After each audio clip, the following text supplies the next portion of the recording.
I cash 'em in and give my money to a man named Curtis Lowe.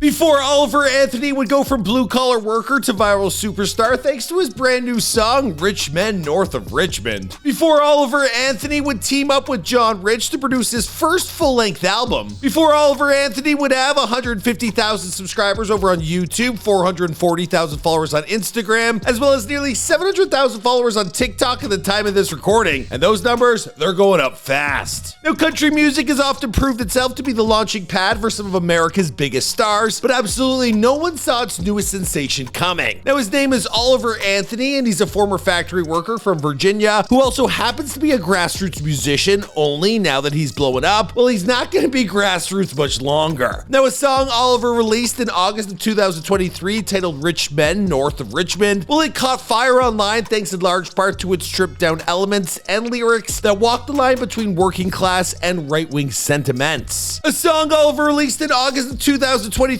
titled Rich Men North of Richmond, well, it caught fire online thanks in large part to its stripped-down elements and lyrics that walk the line between working class and right-wing sentiments. But is this guy the ultra-conservative people are rushing to assume he is? And how did Oliver find himself on the precipice of worldwide fame in the first place? Well, to find out this true come-up story of an overnight sensation, well, you're going to want to stay tuned to this episode of Before They're Famous. Oliver Anthony, he hails from Farmville, Virginia, which is a town of around 8,000 people that's situated an hour or so outside the state's capital city, which is Richmond. Now, with how new and fresh Oliver is to being famous, well, many details about his past they have yet to emerge, but there's a few interesting points that have. For instance, his family has been a part of Virginia since the 1930s, when his great-grandparents settled their family in what's known as Raccoon Valley in the Appalachian Mountains. Now, his grandparents, they grew up on dirt floors, and his great-grandmother, she died when his grandfather was 4 years old. Now, from that point forward, well, the family, they grew tobacco and they raised hogs for a living. Now, once Oliver came into the picture years later, well, he grew up an angry little punk who was unsure about whether he believed in the concept of God. Now, once he got a bit older, well, Oliver found employment at a local factory working what's known as the third shift, another name for the overnight period typically running from around 11 p.m. to 11 a.m. Now, he worked these hours 6 days a week, and throughout it all, well, he grew closer to his co-workers who could never get ahead. Discouraged by the endless repetition of his job and unsure of where his life was taking him, well, Oliver found himself self-medicating with booze and drugs, wasting nights feeling sorry for himself. But his life, it took a turn for the better when he found a creative outlet in music. Now, having always been a fan of country star Hank Williams Jr., well, Oliver began writing and performing his own songs in 2021. Then in 2022, well, he dropped music videos to Ain't Got a Dollar, followed by tracks like Rich Man's Gold and Virginia, which he recorded on his smartphone. Now, those songs, they would rack up thousands of views over on Oliver's YouTube channel, but they didn't turn him into an overnight sensation. Now, throughout it all, well, Oliver, he continued to struggle with his mental health. In fact, about a month ago, well, he was still struggling to get sober when in the depths of his despair, well, he got down on his knees and he promised God he'd get clean if the Lord helped him accomplish his dream. Now, after managing to stay sober for about 30 days, well, someone reached out to Oliver and asked him to record a new song for YouTube. Now, that request, well, would actually turn into Rich Men North of Richmond. Now, before recording his breakthrough hit, well, Oliver Anthony, he had never even recorded on a real microphone before, but that would change when he hit the booth to produce Rich Men North of Richmond. Anthony created an acoustic performance with a straightforward writing style, drawing comparisons to the work of Zach Bryan and Tyler Childers, which Radio WV then uploaded to their YouTube channel. Now, in the song, Anthony channels the pain, frustration, and angst of the American working class into lyrics that rally against the greed of corporate America, tackling such concepts as high taxes, welfare abuse, and selfish politicians. For instance, the title of the song seemingly refers to the politicians living in Washington, D.C., who Anthony believes want to steal as much money as possible from everyday American people. Now, he suggested as much in a clip on his YouTube channel where he stated, "The universal thing I see is no matter how much effort they put into whatever it is they're doing, they can't quite get ahead because the dollar not worth enough. They're being overtaxed. I want to be a voice for those people, and not just them, but humans in general. Elsewhere in the song, Oliver alludes to the controversies surrounding Jeffrey E. You know the guy, I'm not going to say his name. Anthony claims once he became aware human trafficking and taking advantage of children was being normalized, well, he couldn't stay quiet any longer. But the part of his song that seems to have resonated the most with his audience is the last part that touches upon mental health, depression, and the rising suicide rates of the country. Now, Oliver believes this is a symptom of a bigger problem America is facing, and that it's time to finally address it. Now, having a better understanding of what Oliver believes in, you can see why he's been adopted by the right. But the truth is that Oliver, he doesn't see himself as a political beast at all. Now, he claimed in his YouTube introduction, I say this, I sit pretty dead center down the aisle on politics and always have. It seems like both sides serve the same master, and that master is not someone of any good to the people of this country. Now, the government, they might not be what the American people need, but considering how this song has resonated,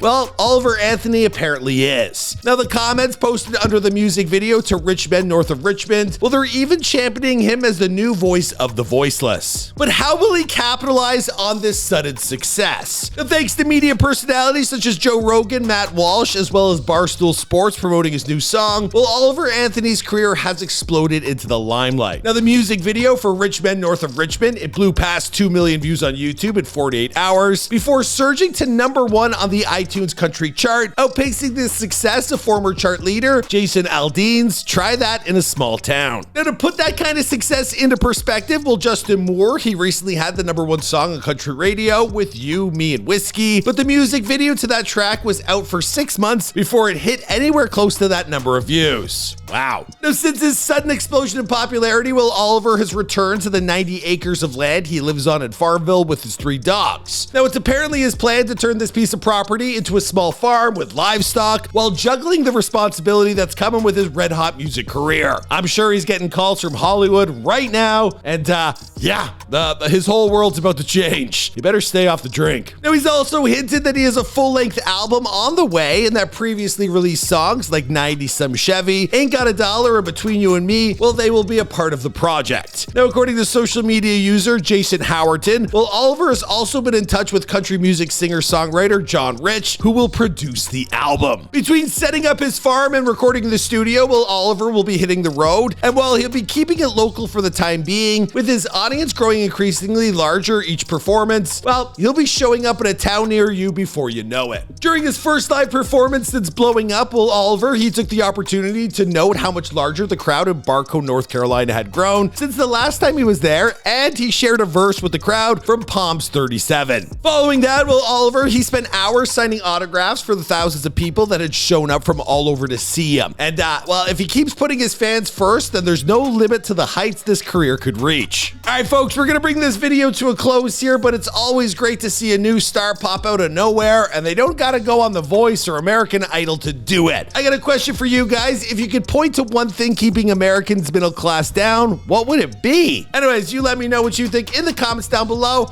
I'd love to do more country singers on this channel because I feel like hip hop's done its thing and country, it's about to take over. I still love the rappers. We're gonna do them forever. But it'd be nice to mix things up and find a new audience. Anyway, let me know your thoughts. Give us some more suggestions down below. I'll see you guys in another video.